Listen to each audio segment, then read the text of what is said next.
আমি টেক টিউটোরিয়ালের পক্ষ থেকে আপনাকে স্বাগতম। আজকের ভিডিওতে আমি দেখাবো কিভাবে আমরা এভারেজ ইফ ফাংশন ব্যবহার করে আমরা অনেকগুলো ডাটার মধ্যে যে কোনো একটি ডাটার এভারেজ বের করতে পারি। আগের ভিডিওতে আমি দেখিয়েছিলাম কিভাবে এভারেজ ফাংশনের কাজ করতে হয়, এভারেজ এ ফাংশনের কাজ করতে হয়, এগুলোর কাজ কি এগুলো আমি দেখিয়েছিলাম। আজকের ভিডিওতে আমি দেখাবো এভারেজ ইফ ফাংশনের মাধ্যমে কি কাজ করতে হয়। তো এভারেজ ইফ ফাংশনের সবচেয়ে বড় সুবিধা সেটা হচ্ছে যে এখানে 1 2 3 4 5 6 অনেকগুলো ক্লাস রয়েছে, এখানে স্টুডেন্টের নাম রয়েছে। এভারেজের মাধ্যমে আপনি বের করতে পারেন সবগুলোর এভারেজ। যেমন এখানে মার্কস রয়েছে, শুধু মার্কসেরই এভারেজ বের করতে পারেন। এখানে অনেকগুলো ক্লাস রয়েছে, আপনি চাইলে যে কোনো একটি ক্লাসের এভারেজ মার্কস বের করতে পারেন।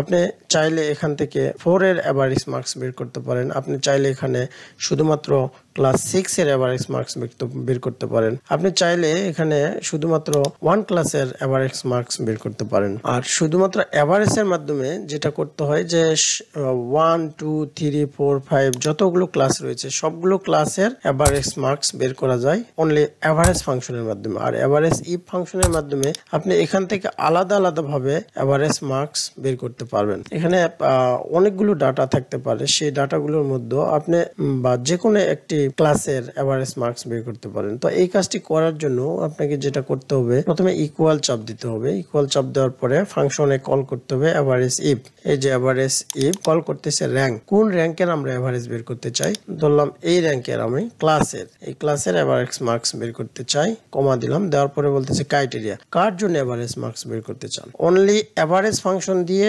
সবগুলো ডাটার একটা এভারেজ মার্কস বের হবে, কিন্তু এখানে ক্রাইটেরিয়া চাচ্ছে যে কোন ক্লাসের জন্য এভারেজ মার্কস বের করতেছে। এখানে ক্লাস কিন্তু অনেকগুলো রয়েছে, 3 রয়েছে, 4 রয়েছে, 5 রয়েছে, 6 রয়েছে। তো আপনি যে কোনো একটি নির্দিষ্ট ক্লাসের জন্য এভারেজ মার্কস বের করতে চাচ্ছেন। ধরেন যে এখানে ক্লাস 6 এর এভারেজ মার্কস বের করতে চাচ্ছেন, তো 6 ক্লিক করলেন, করার পরে কমা দিলেন, দেওয়ার পরে এভারেজ র্যাঙ্ক মার্কস গুলোকে সিলেক্ট করতে হবে। সবগুলো মার্কসকে সিলেক্ট করার পরে ব্র্যাকেট ক্লোজ করে এন্টার দিতে হবে। দেখেন এখানে যতগুলো ক্লাস 6 এর ডাটা রয়েছে 6 এর ডাটাগুলো শুধুমাত্র এভারেজ মার্কস চলে আসছে। দেখেন এখানে 52.13 আসছে। এটা আমরা ক্রস চেক করে দেখবো যে আসলে ঠিক আছে কিনা। তো এটা দেখার জন্য আমরা ম্যানুয়ালি করব। এখন প্রথমে ইকুয়াল দিলাম, দেওয়ার পরে আমরা ব্র্যাকেট দিলাম, দেওয়ার পরে 6 এর যে ডাটাগুলো রয়েছে এগুলো যোগ দিব।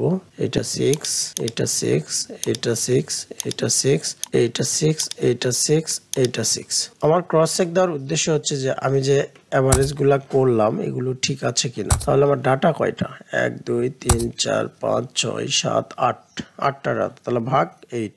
আমি কিন্তু ম্যানুয়ালি এভারেজ করে দেখলাম যে 52.13। আবার আমি এখানে খুব সহজেই যে এভারেজ ইফ ফর্মুলার মাধ্যমে বের করতে পারলাম, কিন্তু ম্যানুয়ালি বের করতে যে অনেক সময় প্রয়োজন হলো। প্রত্যেকটা আলাদা আলাদা যোগ করে কয়টা সংখ্যা নিচ্ছে সেই কয়টা সংখ্যা দ্বারা ভাগ করে আমার এভারেজ বের করা লাগলো 52.13। কিন্তু আমি এভারেজ ইফ ফাংশন ব্যবহার করে কিন্তু খুব সহজেই বের করতে পারলাম। এখানে ধরেন 25টা ডাটা রয়েছে, এই জন্য ম্যানুয়ালি বের করতে পারলাম। যদি এখানে ডাটা 500টা থাকতো তাহলে কিন্তু এভাবে বের করা কোনোভাবেই সম্ভব হইতো না। তাই এভারেজ ইফ ফর্মুলার এভারেজ ইফ ফাংশনের কাজটা আসলে আমি বুঝাইতে পারছি যে এভারেজ ইফ হচ্ছে যে আপনি অনেকগুলো ক্লাসের মধ্যে যে কোনো একটি ক্লাসকে নির্দিষ্ট করে আপনি ওই ক্লাসের যে কোনো একটি সাবজেক্টের আপনি এভারেজ ইফ ফাংশন ব্যবহার করে আপনি এভারেজ মান বের করতে পারবেন। আর অনলি এভারেজ দিয়ে সবগুলো গড়ে বের করতে পারবেন। অনেকগুলো ডাটার মধ্যে নির্দিষ্ট করে বের করার জন্য আপনাকে এভারেজ ইফ ফর্মুলাই ব্যবহার করতে হবে। ধন্যবাদ, ভালো থাকবেন। ভিডিওটি শেষ পর্যন্ত দেখার জন্য আপনাকে অসংখ্য ধন্যবাদ। আর যদি ভিডিও ভালো লেগে থাকে তাহলে অবশ্যই লাইক কমেন্টস করবেন এবং শেয়ার করতে ভুলবেন না।